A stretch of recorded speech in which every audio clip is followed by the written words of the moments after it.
할렐루야. 사랑하는 성도들에게 한 분 한 분 그리스도의 평안을 전합니다. 지난 주간에 저희 어머님께서 하나님의 품에 안기셨는데요, 함께 슬퍼해 주시고 위로해 주신 우리 장로님들과 성도님들 덕분에 큰 위로와 힘을 얻어 장례를 잘 마쳤습니다. 다시 한번 성도들에게 진심으로 감사의 마음을 전합니다. 오늘 말씀의 주제는 지난주의 말씀과 큰 맥락에서는 한 주제로 이어집니다. 바울의 궁극적 관심이 뭘까 할 때 마지막 관심은 복음 전파예요. 그가 빌립보서의 말씀에서 고백하죠. 그럼 뭐냐? 거칠애로 하나, 참으로 하나, 무슨 방도로 하든지 어찌됐든 간에 목적은 뭐예요? 그리스도의 복음이 전파되는 거예요. 전파되는 것은 그리스도이니 이렇게만 되면 나는 기뻐하고 또 기뻐할 거다. 이게 내 기쁨이고 내 보람이야 라는 것을 선언했습니다. 이게 참 중요한데요, 흔히들 우리가 대를 위해 소를 희생한다 이런 얘기 많이 하시잖아요. 성경적으로도 맞는 얘기예요. 정말 그 복음 전파, 그리스도의 복음이 끝까지 전파되는 일에 필요한 일이라면 사사로운 우리의 감정, 사사로운 나의 이득이나 이권이 무슨 문제가 되겠어요? 그 대를 위해서는 소를 희생해야죠. 뭔가 옳은 일을 하는 것 같은데 결과적으로 보면 그게 복음을 가로막는 일이 된다면 그 일이 과연 하나님께 영광을 돌리는 일이 될 수 있겠나? 옳은 일을 주장하면 옳은 일로 끝나는 거예요. 하지만 아름다운 일은 되지 못한다. 한번 읽어볼까? 시작. 옳은 일을 주장하면 옳은 일로 끝나지만 아름다운 일은 되지 못합니다. 아름다운 일이 뭐예요? 복음이 전파되는 거고 복음이 영광받는 거고 교회가 하나님께 영광을 돌리는 이게 아름다운 일이죠. 할렐루야. 사도는 이 복음을 위해서 어떻게 내 자신의 권리를 포기하고 낮춰야 하는지, 또 때로는 내가 마땅히 누려야 될 나의 자유를 포기하며 살아가는지에 대해서 좀 더 실제적 이야기를 오늘 말씀 속에서 들려줍니다. 우리가 흔히 착각하기 쉬운 것 가운데 하나는요, 우리가 갖고 있는 이 복음, 우리가 전하는 이 복음이 너무 자부심이 넘치는 거예요. 이게 진짜잖아요. 진리잖아요. 할렐루야. 아멘이시죠? 이 진짜를 갖고 있으니까 막 자부심이 넘치는 거예요. 그래서 이 복음을 전하는 일에 있어서 너무 정당하고 너무 좋은 거기 때문에 그 복음을 전하는 방식이 때로는 폭력적이 되거나 때로는 강압적으로 또는 무례함으로 이걸 전할 때가 있는 거예요. 함부로 전도할 때 그런 모습을 보면 목사가 마음에도 좀 부끄러움이 있어요. 뭐 식당 같은 데 갔을 때 나는 이제 왕이잖아요. 손님 왕. 종업원들은 늘 내 앞에서 굽신거리잖아요. 그러면 함부로 종업원한테 교회 다녀요? 교회 다녀요, 교회?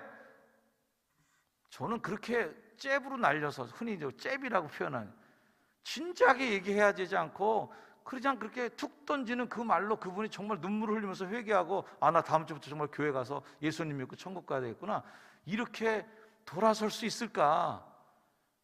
그렇게 무례하게 하는 그 전도에 대해서 그분이 감동을 받을 수 있을까에 대해서 질문을 하는 거예요. 한국교회 초창기 때는 예수 천당이라는 소리만 질러도 전도가 됐던 시대가 있었어요. 그때는 하나님께서 정말 급했던 시대예요. 그렇게만 얘기해도 복음이 들어가던 시대인데 지금 대한민국 사람 중에 예수님 이름 모르는 사람이 누가 있겠습니까? 그러니 나는 복음을 소유하고 있으니까 나는 너보다 우월한 존재고 예수님도 모르는 너희들은 미개해 라고 했던 게 이게 제국주의적 선교거든요. 무시하면서 전도했고 깔보면서 전도했고 때로는 복음을 믿든지 내 칼을 받아라 하든지 이슬람 사람들처럼 말이죠. 코란을 받든지 칼을 받든지 하란 말이에요. 이렇게 폭력적으로 전도하는 것은 저는 참된 방식의 전도가 아니라고 생각합니다. 오늘 사도는 복음을 전하는 사도가 이렇게 저자세도 되나 이 사람? 아니 복음을 전하는 사도가 좀 당당하고 뭔가 이게 있어야지. 어떨 때는 이 말씀을 읽다 보면 이렇게 비굴해도 되나? 뭐 이렇게 비굴해 복음을 전하는 사람이 당당하게 어디 가서 내질르지 그냥. 유대인들한테는 유대인처럼 가서, 이방인들한테 이방, 율법 없는 사람한테 율법 없는 사람, 아니 뭐 물에 술 타는데, 술에 물 타는데 뭐 하는 짓이냐고 말이죠. 고린도전서 9장 22절, 약한 자들에게 내가 약한 자와 같이 된 거, 이거는 내가 여러 사람에게 여러 모습이 된 것은 아무쪼록 몇 사람이라도 좀 구원해 보려고 하는 것. 사도는 강조해요. 복음을 전하는 자들이 자기 주장을 하면서 복음을 전도하는 방식이 아니라, 복음을 받아들이는 사람들의 입장에서 어떻게 그들 입장에서 생각해야 되고, 그들 입장으로 내려가서 자기를 낮춤으로, 그래서 결국은 그 안에 복음이 들어가면 누가 이기는 거예요? 복음이 이기는 거고, 복음이 영화롭게 되는 거 아니겠습니까? 할렐루야. 우리는 성경에서 더 큰 자유와 더 유연성 있는 융통성을 오늘 배워야 되는 거예요. 사도는 9장을 열면서 선언한 바가 있어요. 내가 자유인이 아니냐? 나 자유인이다. 나 자유 있어. 나 할 수 있어 라고 얘기합니다. 그런데 그 자유가 진짜 멋있게 발휘되는 무대가 어디냐면 바로 여기에서 진짜 무대가 펼쳐지는 거예요. 고린도서 9장 19절 말씀부터 내가 모든 사람에게서 자유로워 라고 선언했지만, 스스로 모든 사람에게 종이 된 것은 더 많은 사람을 얻고자 함이라. 유대인들에게 내가 유대인과 같이 된 것은 유대인들을 얻으려고 하는 거고, 율법 아래에 있는 자들에게 내가 율법 아래에 있지 않지만 율법 아래에 있는 것처럼 된 거, 율법 아래에 있는 자들을 얻으려고 하는 거다. 모든 사람에 대해서 주눅들 거 하나도 없는 자유인이지만 더 많은 사람을 얻기 위하여 기꺼이 모든 사람이 종이 되는 신앙적 결단, 유대인에 대해서 유대인의 방법으로, 이방인에 대해서는 이방인의 방식으로 그들의 자리에 내려가서 그들의 눈높이에 맞춰주는 거, 그렇게 함으로 인해서 결국은 나는 낮춰지지만 복음이 높여지고 복음이 영화롭게 될 수 있다면, 이 방식이 바로 예수님의 목회 방식, 성육신 목회 아니겠어요? 성육신이 뭐예요? 하나님이 사람들 좀 구원하려고 어떻게 하셨어요? 사람의 모양으로 낮춰주시고 사람처럼 태어나신 거예요. 더 완곡하게 표현하자면 사람이 되어준 거죠. 저 높고 높은 별을 넘어 이 낮고 낮은 땅에 왜 오셨어요? 죄범한 영혼 구하려 그 아들 보내서 늘 찬송 부르는 거예요. 우리나라가 선교에 대해서 아주 미숙했던 시절에 이슬람권 선교하는 인도 쪽에 있는 그 선교지를, 그 교회에서 선교사를 파송해 놓고 오랫동안 못 가보다가 그 선교사님 그 방문하러 간 거예요. 가서 방문했더니 그 선교사님이 수염을 덥수룩하게 기르고 손으로 밥을 먹고 있는 거예요. 인도 사람들 다 손으로 밥 먹잖아. 그리고 이슬람권 사람들, 힌두교 사람들 다 수염 기르는 거예요. 무슨 선교사가 말이야, 선교하라고 보냈더니 이게 그냥 인도 사람 다 돼버렸네. 그래서 선교사 잘랐다는 거 아니에요. 그 사람들을 한국 사람 만드는 게 선교인 줄 알았어. 그 사람들을 신식 사람들로 바꾸면 그게 선교인 줄 착각했다니까요. 그렇게 강압적이고 우리 문화를 갖다가 막 강압적으로 이식시키고, 그게 선교인 줄 알았던 야만적 선교의 시대가 있었고, 예수님의 성육신 선교는 뭐예요? 니들 참 내가 구원해주고 싶어. 니들처럼 내가 살게. 하늘 보자 버리고 사람의 모양으로 나타나고 사람의 형태로 나타나고, 그거보다 더 낮은 거로 종의 형체가 되어서 이거잖아요. 죄범한 영혼, 그 죄인들을 구원하기 위해 사도는 기꺼이 자기의 완전한 자유를 스스로 제한하기로 작정했다. 그 이유는 단 하나, 기독교 공동체 바깥에 있는 사람들이 어떻게 하면 이 기독교 공동체 안으로, 즉 구원시킬 수 있는가에 대한 문제인 거죠. 오늘 말씀 중 계속해서 22절까지 계속 나오는 말이 뭐냐면 얻고자 함이라, 얻고자 함이라, 얻고자 함이라, 얻고자 함이라. 얻으려고 말이죠. 교회가 취하는 선교적 방식에는 두 가지 방식이 있어요. 하나는 외적 지향성의 방식이 있고 내적 지향성의 방식이 있어요. 교회가 부흥할 때의 지향점은 뭐냐면 외적 지향이에요. 교회가 막 부흥할 때는. 교회 밖에 사람들에게 복음을 전하기 위해서 교회 문턱을 낮추고 어떻게든 그들이 들어오도록 만들어줍니다. 교회 밖에 사람들에게 눈높이를 맞춰줍니다. 선교 지향적 교회가 되기 위해서 열린 교회 형태를 가집니다. 포용력과 유연성이 그 교회의 체질이 됩니다. 율법적인 교회이기보다는 복음적인 교회로 용서하고 수용합니다. 선교적인 접근 방식에 여러 제약을 두는 게 아니라 좀 더 그런 방식을 최소화하고 그냥 바깥으로 나가서 구석구석 스며들어가는 선교적 방식으로 영혼을 구원하는. 반면에 부흥이 정점에 달해서 성장이 정체되면 어떻게 되느냐? 더 이상 성장 동력이 떨어지게 되면 교회 밖의 영혼에 대한 관심보다는, 왜냐하면 교회 바깥에 들어오는 유입 인구가 이제는 줄어들고 있으니까 더 관심을 어디다 가져야 돼? 들어와 있는 사람에게 더 관심을 갖게 됩니다. 교회 안에 들어와 있는 성도들의 권한 보호, 여기에 관심이 더 많이 쏠리게 됩니다. 자연스럽게 교회는 내적 지향점을 갖게 되고 내적인 것을 관리하기 위해서 에너지와 자금을 거다 쓰게 됩니다.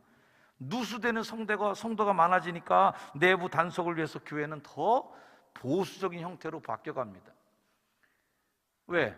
우리 교회가 더 보수적입니다, 여러분. 우리 교회가 더 보수적인 교회입니다라고 외치는 건 왜 그래요? 교회 바깥의 사람들에게 관심이 없는 거예요. 교회 내부의 사람들이 제일 좋아하는 단어가 보수적인 거고, 교회 바깥에 있는 사람한테 우리 교회 보수적이니까 우리 교회 나와, 이렇게 바깥의 사람들은 그 말을 제일 싫어해요.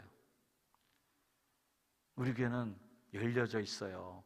우리 교회는 유연해요. 그래야 들어오는 거지. 우리 교회는 보수적이니까 들어오려면 들어와. 이거는 교회 내부 단속력입니다. 더 많은 규율, 더 많은 율법, 스스로를 보호하는 장치를 마련해 갑니다. 교회 내부자들을 단속하기 위해서 더 강화된 교리로 껍질을 단단하게 굳혀갑니다. 교회의 언어, 사회의 언어 간의 의사소통이 안 되기 시작합니다. 교회의 온도와 교회 바깥의 온도가 편차가 커집니다. 교회는 고립화되고, 고립화될수록 더 악순환이 계속되면서 기득권을 유지하기 위해서 더 공고한 자기 보호 시스템을 만들어가는. 예수님이 이 땅에 오셔서 딱 맞닥뜨린 종교, 유대교가 딱 그런 상태였어요. 예루살렘을 중심으로 한 성전 제사장들과 바리새인들, 율법학자들, 서기관들, 예루살렘 그룹들이 견고하게 자신들의 이익단체를 만들어서 들어오지도 못하고 나가지도 못하게 만들어 놓는 시스템이 있었고, 갈릴리에 살아가는 그 어부들이나 이런 사람들은 안중에도 없는 거죠. 그들이 우리 속으로 들어오면 안 되는 거예요. 그런 이들을 향해서 예수님이 외치셨죠. 화 있을진저 외식하는 서기관들과 바리새인들이요, 너희는 천국문을 사람들 앞에서 닫고 너희도 들어가지 못하고 들어가려고 하는 자도 들어가지 못하게 만들고, 차라리 없어지면 남이라도 들어갈 텐데 너 때문에 남도 못 들어가고 너도 못 들어가고 뭐 하는 거냐고 말이죠. 야단하신 거예요. 실제로 사도 바울은 강인한 정신력, 강인한 의지를 갖고 있는 분이었어요. 근데 그분이 어디 앞에만 가면 한없이 작아지냐 말이에요. 그대 앞에만 서면, 왜 나는 이렇게 작아지는가 할 때, 복음 앞에만 서면, 믿지 않는 영혼 앞에만 서면 나는 왜 이렇게 작아지고 연약해지고 힘이 없어지나 말이에요. 그 이유에 대해서 사도가 선언하죠. 내가 복음을 위하여 모든 것을 행하는 것은, 나 이것 때문에 자존심 다 꺾었어. 나 이것 때문에 내가 할 말 다 안 하고 살아. 복음을 위하여 모든 것을 행하면 복음에 참여하려고, 어떻게든 예수 그리스도의 세계 선교에 그것 좀 동참해 보기 위해서 난 몸부림치는 거야 라는 거예요. 이 원칙을 가지고 절대 이 원칙을 추상적 구호로만 그치지 않고, 실제적으로 바울은 기꺼이 자신의 권리와 자유를 포기했을 뿐 아니라 개인적으로도 삶의 모든 부분이 이 복음을 위해 쓰일 수 있도록 철저하게 자기 절제와 자기 훈련을 하는 겁니다. 이런 철저한 자기 관리를 드러낸 표현이 오늘 성경 말씀에 나오는 은유적 표현이에요. 운동장에서 다름질하는 사람들, 이 사람들이 다 달려도 오직 상을 받는 사람은 한 사람인 줄을 너희가 알지 못하느냐? 너희도 상을 받도록 이와 같이 다름질하라. 오늘 아까 영상에서도 마지막 구절이 나온 것처럼 상을 받기 위해서 이기기를 다투는 자마다 모든 일에 절제한단 말이에요. 고린도시는 2년마다 이스미아 경기대회가 열리는데 창 던지기, 레슬링 등등 6가지 종목의 경기가 열리는데 오늘은 2가지 종목을 예화로 들었습니다. 자, 26절 말씀. 그러므로 나는 다름질하기를 향방 없는 것 같이 아니하고 싸우기를 허공을 치는 것 같이 아니한다. 자, 이 달리기와 육상 경기와 그리고 싸우기, 권투 종목인데, 격투기 종목인데, 육상과 격투기의 공통점이 뭐냐면 목표물을 정확하게 공략해야 된다는 겁니다. 골인 지점을 향해서 가장 최단 거리, 가장 직선 거리로 달려야 되고요. 권투를 할 때는 칠 때 정확하게 목표를 때려야지 허공에다 대고 계속 헛손질만 하면 힘만 빠지다가 결국은 지는 거죠. 면류관, 메달을 쟁취하기 위해서도 엄청나게 절제와 인내를 하는데, 그럼 성도들은 복음을 전하는 그 승리를 위해서 뭐 할 거냔 말이에요. 어떤 목표의식, 어떤 삶의 절제를 할 거냐고 묻는 것입니다. 그래서 사도는 자기의 절제를 이렇게 표현합니다. 내가 내 몸을 쳐 복종하게 한다. 여기서 이 친다라는 이 표현은 툭툭 치는 정도가 아니라요, 우리식으로 얘기하면 정말 눈탱이가 밤탱이가 되도록 빵 하고 치는 것을 의미합니다. 우리가 쳐야 될 대상은 남을 그렇게 치는 게 아니에요. 우리는 복음을 전하는 게 남 치면 복음 전하는 줄 알아요. 죄인들 가서 때리고 말이죠. 좀 마음에 안 들고 조금 복음에서 벗어나 있다고 생각하면서 가서 그냥 쳐서 복종시키려고 하는데, 바울은 그게 아니에요. 세게 때려야 될 대상은 나하고 살살 다뤄야 될 대상은 그 사람인 거예요. 나 자신에게 더 혹독하십시오. 더 호되게 쳐야 될 대상은 다른 상대가 아닙니다. 한번 읽어볼까? 시작. 나 자신에게 더 혹독하십시오. 더 호되게 쳐야 될 대상은 다른 상대가 아닙니다. 우리는 나는 살살 치고 남을 때릴 땐 세게 때리고 거꾸로 돼. 철저하게 자기 훈련을 해야 될 이유는 단 하나. 내가 내 몸을 쳐 복종하게 하는 것은 내가 남에게 전파한 후에 자신이 도리어 버림을 당할까 두려워함이로다. 예수 믿는 사람 제일 불쌍한 사람, 교회 잘 다니다가 버림받는 사람, 교회에서 집사, 권사, 장로 직분, 목사 직분 갖고 있다가 천국도 못 따라갔고 천국 문에서 탈락하는 사람들, 이거 비극이잖아요. 우리는 두려워해요. 예수 잘 믿고 버리운 자 되지 않도록.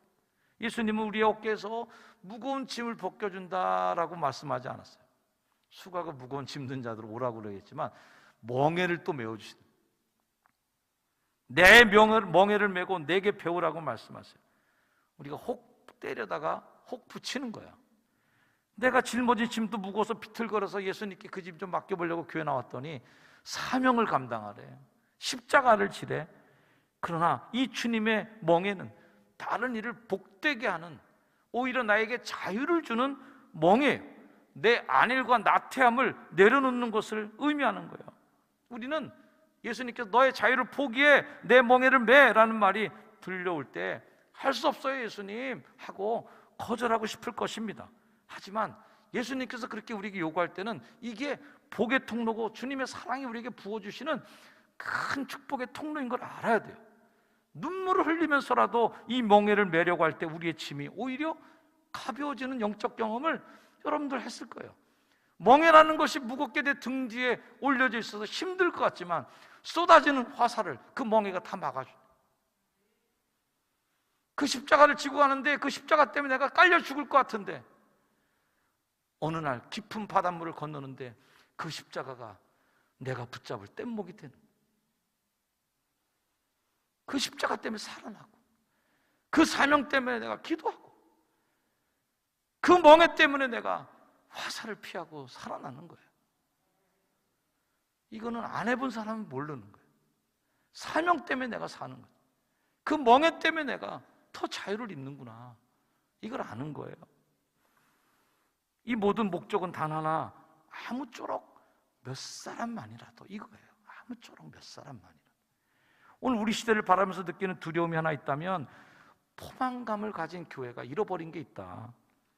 오늘 성경은 바울은 아무쪼록 몇 사람만이라도 해서 나 비굴해질 정도까지 비굴해졌어 라고 얘기하는데요, 오늘 우리 시대의 성도들을 바라보고 교회를 볼 때 그까짓 몇 사람라고 말하는 소리가 들리는 거예요.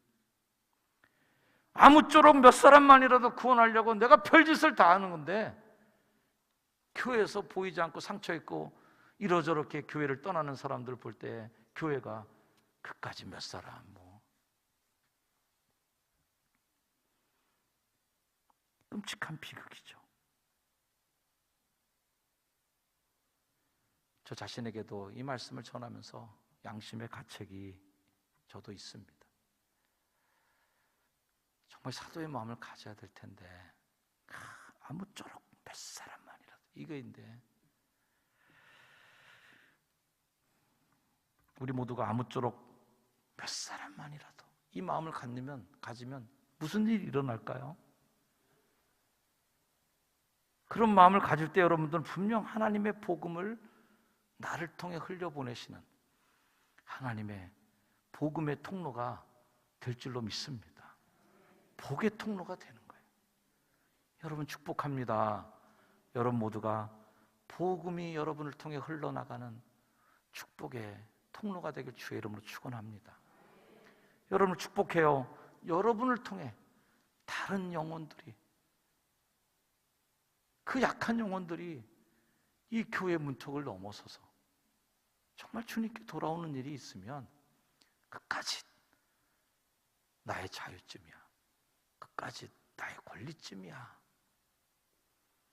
라고 하면서 절제하며 나를 치는 복종함이 우리에게 있을 줄로 믿습니다.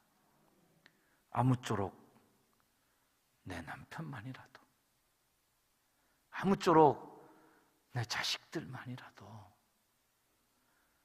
아무쪼록 우리 속해 식구들만이라도, 그 사람들만이라도 내가 그를 위해서 내 몸을 쳐서 복종시키겠습니다.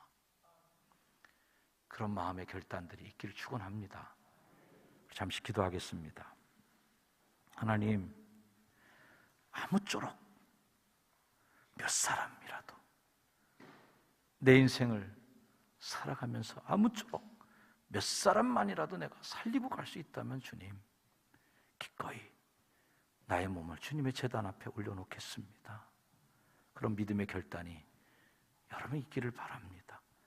하나님, 아무쪼록 우리 자식들만이라도 주님 구원하고 가게 해 주옵소서. 아무쪼록 사랑하는 내 남편, 내 아내를 주님 구원하고 가도록, 아무쪼록 내 주변에 있는 내 친구들만이라도 내가 그들을 위해서 기꺼이 종이 되어 기꺼이 그들을 향하여 주의 사랑을 전하는 복음의 통로 되게 하옵소서. 결단의 기도가 있기를 바랍니다. 우리 기도하겠습니다.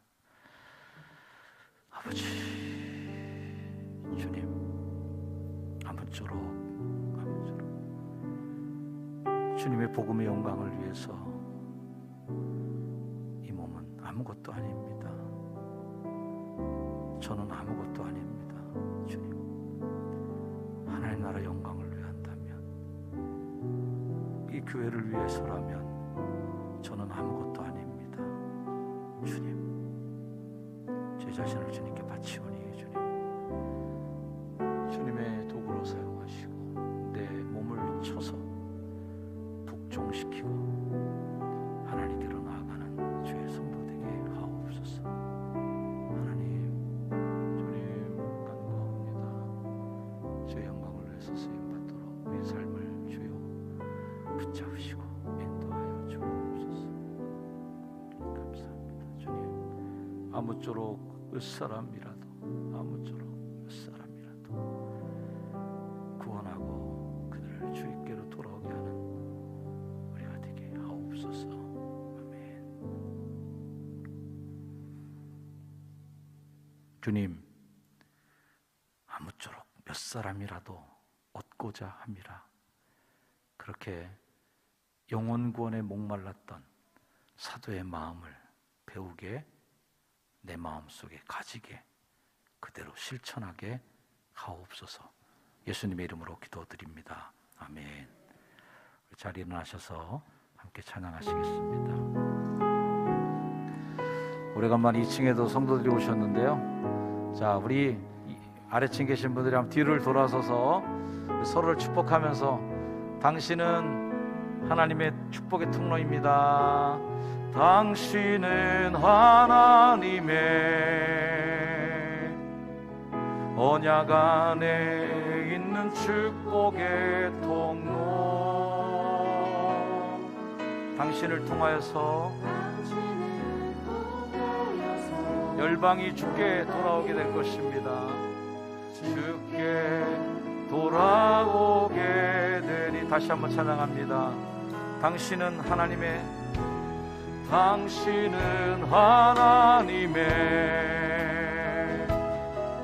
언약 안에 있는 축복의 통로. 당신을 통하여서 열방이 주께 돌아오리. 다시 돌아서셔갖고요, 자기 이름을 넣어서 한번 찬양하겠습니다. 연수는 하나님의 언약 안에 있는 축복의 통로. 여러분 이름을 넣어서 찬양해보세요. 연수를 통하여서 열방이 주께 돌아오게 되리.